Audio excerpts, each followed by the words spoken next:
Made in the Abyss: Dawn of the Deep Soul came out on DVD, so here we are. I've seen it, you've seen it, so we're going to discuss the movie here and now. Just to go over the general movie real quick, it was good and I think very in line with the first season of Made in the Abyss, so if you like that, you most likely will like this movie. With that said, some of the flaws of the first season are more apparent this time around. So that brings me into the opening of Dawn of the Deep Soul. This is kind of a lukewarm opening to have a lack of a technical term for it. It kind of throws us straight into things while still having this extra buffer in there to get us more adjusted to being back with the characters in the world and such. I think it's a relatively good opening, but I also think it's much stronger in context for the rest of the series. It put importance on the flower field and the main characters, which is generally a good idea to put focus on your main characters when you're introducing a movie. However, here I feel like it would have been better served to put focus on Bone Druid himself, since he's kind of almost the main character of this movie in his own way. It also could have been more exciting to focus on Bone Druid right at the start, because you could have had a few different tones and a little bit of foreshadowing for later, and just a generally stronger setup that could have transitioned well into having the main three characters back. It could have also, on top of that, had you wondering what's going on with the main characters right now, which I feel would pull you into the movie better than just having them show up and talk to a random guy and then running off onto the adventure itself. This is less so a complaint and more so just a weird framing device. Speaking of framing devices, let's talk about the framing device herself, Prushka. So we're introduced to a new character in this movie. Her character serves really twofold purposes. One, it shows that Bone Druid has a potentially good side to him, which, I don't believe. I'm gonna doubt that one right away, Chief. But more than that, with the main cast relatively being involved in a bit darker matters and doing things that they generally wouldn't do on regular adventures, Minachi and Reg being kind of in a darker space than usual for what these characters would normally be going through. Having this other character here that's bubbly and light and more in line with the tone of the series thus far, I think is a good bounce act for this relatively overall a bit darker arc. And not to say even the arc does anything to be darker on its own, it's just more so circumstances of what the characters go through in the individual arc that make it a bit darker and make it a bit more character motivated. With the arc being a bit more character motivated and the characters themselves going through a generally worse time than normal, with Reg almost being an exception, but we'll get to him when we get to him.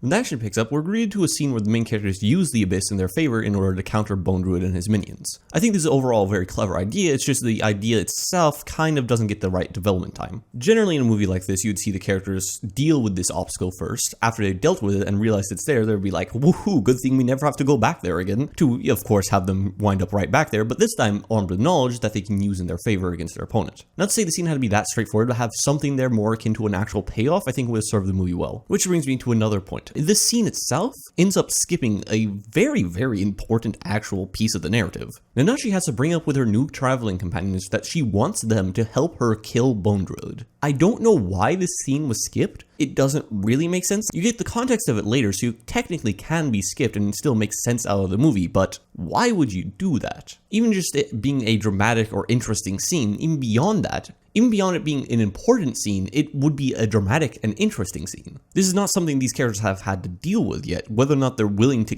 kill someone in order to achieve their goals. That seems like an important factor to the narrative, right? Like, we've seen that they can throw their own lives away, but killing another human being is kind of something entirely different. Moreover than that, it's like a really potentially rife with interest and intrigue and drama conversation that's just like, boop, doesn't matter, it's just gonna happen. Moreover than that, how do the actual technicals of that conversation play out between these characters? Do they immediately think, oh yeah, because this guy's evil, we can just kill him? Or do they have this back and forth on whether or not killing a human being is actually like a big deal or not? It gives a potential to really characterize and develop these characters beyond what they currently are, but just skips it entirely. So it's kind of like this triple threat of being like important for characterization, important for the plot, and just a really interesting scene of itself, just not in the movie. They have the fight with Bone Druid, which is okay overall, but I'm more interested in Bone Druid himself. So over the course of the movie, we learn about Bone Druid, but it's really after the fight where we learn the majority of what his character is. So Bone Druid is essentially just this world's version of a capitalist. He's essentially running a business and doing whatever it takes to get that business to be more successful. And debatably, he's done somewhat immoral things in order to get his gains and get further in the world. This is definitely not the motivation I was seeing for this character. I don't think it's bad, it's just I think most people were probably expecting something far more interesting from Bone Druid, like a mystery that needs to be solved rather than just, I'm a capitalist that wants to make some money. And who knows, we might get something more interesting with Bone Druid later, but I highly doubt it with the length of the series and the fact it seems like his arc is totally done. Moreover than that, as this movie continues, it becomes more evidently clear what Made in the Abyss actually is about. Made in the Abyss is basically an underbaked shonen series with mystery elements. There's a heavy emphasis on action and shonen cliches, which are, to say the least, underdeveloped. I don't think Made in the Abyss, if you strip away the other elements that make it good, could be ran in a shonen magazine. It doesn't have interesting fight scenes, it doesn't use its cliches in an interesting way, and the mysteries it puts up aren't exactly that intriguing. It shares a lot of elements with JRPGs in general. The difference is where those are more developed, where you can explore nooks and crannies and learn more about the world. Here, you don't have that option. You only have what the story is feeding you. And what the story is feeding you is not really interesting. You don't learn about the world in a diegetic way. The way the actual information is delivered is not satisfying. It doesn't pull you in, it doesn't make you care about the world. Having a well-drawn map of this cool area that you'll barely explore is interesting, it just isn't enough to actually make the exploration in the series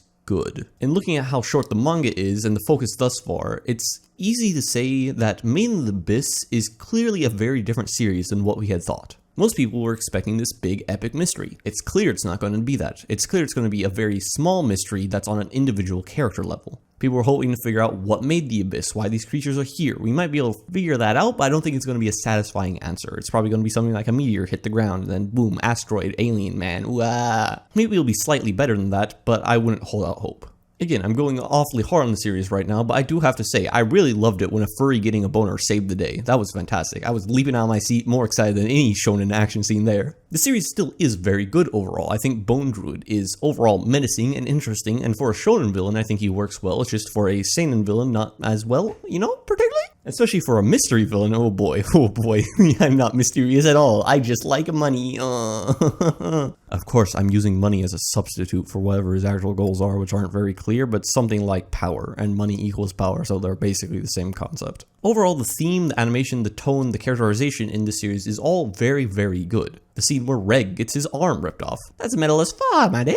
It's still enjoyable, even if some things don't make very much sense, like Nanachi, in face with this man who tortured her and killed everyone she ever knew, is kind of like hesitant about it, like, ooh, he's such a smooth talker though, it's like, I don't know about that one, fam. The fact that the characterization between the main character and Prushka is underdeveloped really doesn't serve the movie any favors. The emotional gut punch it has still kind of works, but it would have been far better if you really felt the connection between this character and the other cast members. Overall, Dawn of the Deep Soul being a movie I think works fine overall. Some scenes having that faster pacing is good for them, while other scenes are kind of underdeveloped. It would have been interesting to see it as a 5 to 6 episode anime adaptation. It wouldn't necessarily have been better or worse, but I would be interested to see how it would have came out. Especially if it was 6 episodes instead of 5, I feel like a lot more development and a lot more build-up could have been put into that extra episode. There's also one really weird thing that happens with Bone Druid. So you see his eye, but it's after he's already corrupted by the Abyss. So you don't really get to see what he looks like at all, ever. Instead, he's just this monster. I thought that was a really, really, really good use of this character trope. But then to have him come back at the end of the movie with his mask off is